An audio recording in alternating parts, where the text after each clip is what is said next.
So, dito naman tayo sa area na to is, ang makikita natin dito ay para tayong nasa isang kagubatan. Kagubatan. Talaga siya tunay na bato. Tunay na mga bato to guys. At yan. Puro pa rin sila cactus ang mga nasa sa ibaba na yan.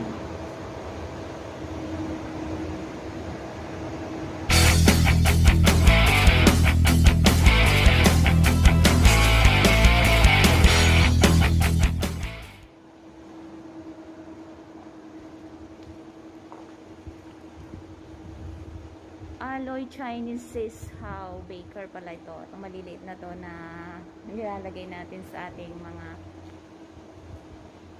halaman na hinahalaman natin sa bahay. Pero ang totoo niya, lumalaki talaga itong mga halaman na to kapag nilagay mo sa paso na sobra ang kanyang lupa ay napaka ganda. Mapapalaki mo sila ng bonggang bongga. So, dito na tayo sa humid plant house. Sa humid plant house na tayo. Look at this.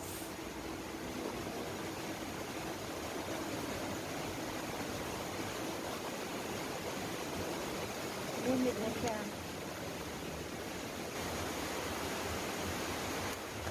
May mga fine bit. At ito naman ay asparagus, palpotos.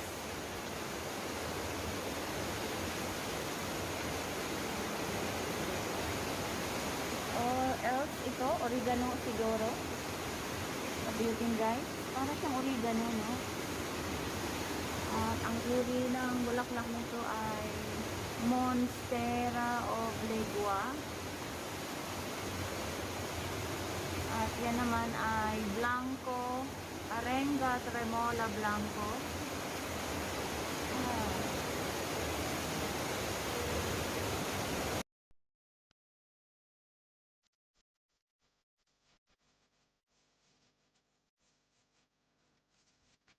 Rolia, tawag sa kanya. Marami ito sa atin eh.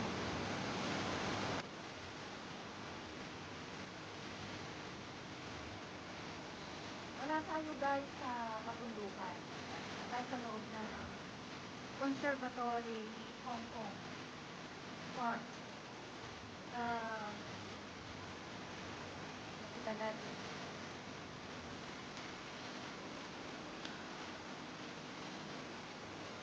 Humid room dito sa Hong Kong Park.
Ang nature, kapag inaalagaan mo, iniingatan, minamahal, mapayapa silang nabubuhay, lumalabong, tumataba, tumatangkad, o kaya nagiging masigla ang kanilang mga buhay at katawan.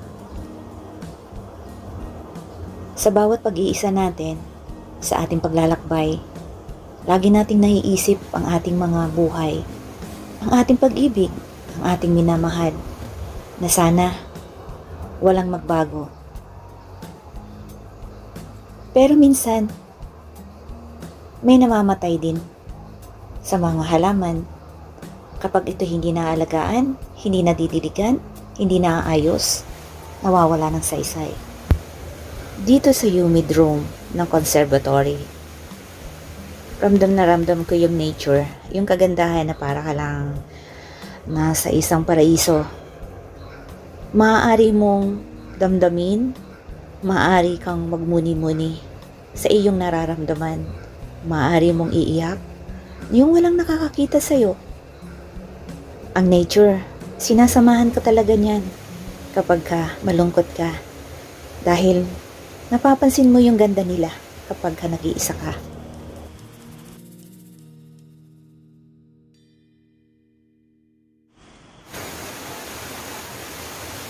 Beautiful, ang ganda niya. Ito tiny waterfall dito sa Hong Kong Conservatory. So, yan yung pinakita natin. Ang ganda nito. At nakakalaga yung ganda niya. So, excited and of course, we are done here. Kung naman yung interesado, I recommend you to come over here and watch and yeah, just take a look at the beauty of nature inside the Conservatory of Hong Kong. Yung napapansin ko lang dito, yung lahat ng mga halamang nakikita ko o bulaklak ay meron din tayo sa Pilipinas.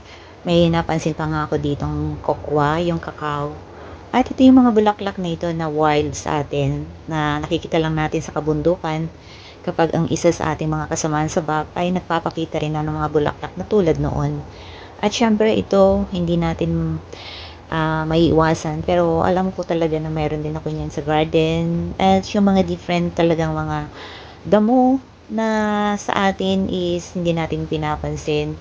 Pero dito talaga napapakinabangan yung ganda niya. Napapalaki sila ng napakaganda talaga. So, kahanga-hanga yung pagkagawa ng landscape dito sa may Conservatory Hong Kong Park. At talagang, alam nyo ba guys, na itong mga yan, yung like yung pako, yan. Maliliit pa sila dati, pero parang ngayon nag-giant na sila. Ang lalaki na ng mga sanga nila talaga na nag-uumpukan. At yung sibol lang ng sibol. At talaga silang, parang makikita natin sila sa isang movie na yung Jungle Box na, yeah, something like that. So, yun ang talagang na-amaze ako sa lugar nito at napakaganda. So, kung titingnan natin, para lang tayong nasa labas ng kabundukan. Pero ang totoo, nandito tayo sa loob ng Conservatory Park dito sa may Hong Kong. So, yan ang ganda nito. Yan.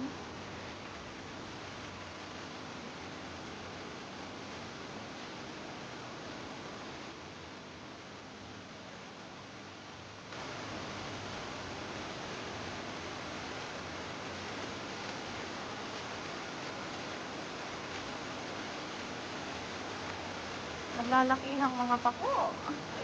Naglalaki ang mga pako. Evecta. Cupetus evecta. Ang lalaki.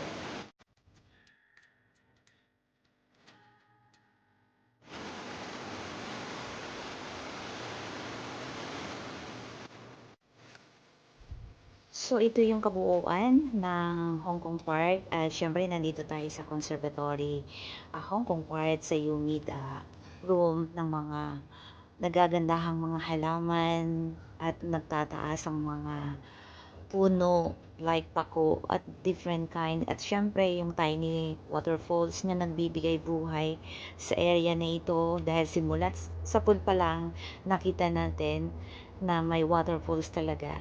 So, yun guys. At syempre, at mananatili ang Hong Kong Conservatory Park dito. At I'm so excited. I'm just like in heaven. So, yeah. And beautiful. At napakaganda ng lugar. Matahimik. Yung huni ng ibon na maririnig mo, yung kaluskos ng tiny waterfalls, at nag-i-enjoy talaga ako. So yun guys, at napakita ko lahat sa inyo, and yeah, At see you soon. God bless and bye-bye. And sana magkasama tayo muli. And thank you at goodbye. And God bless us all.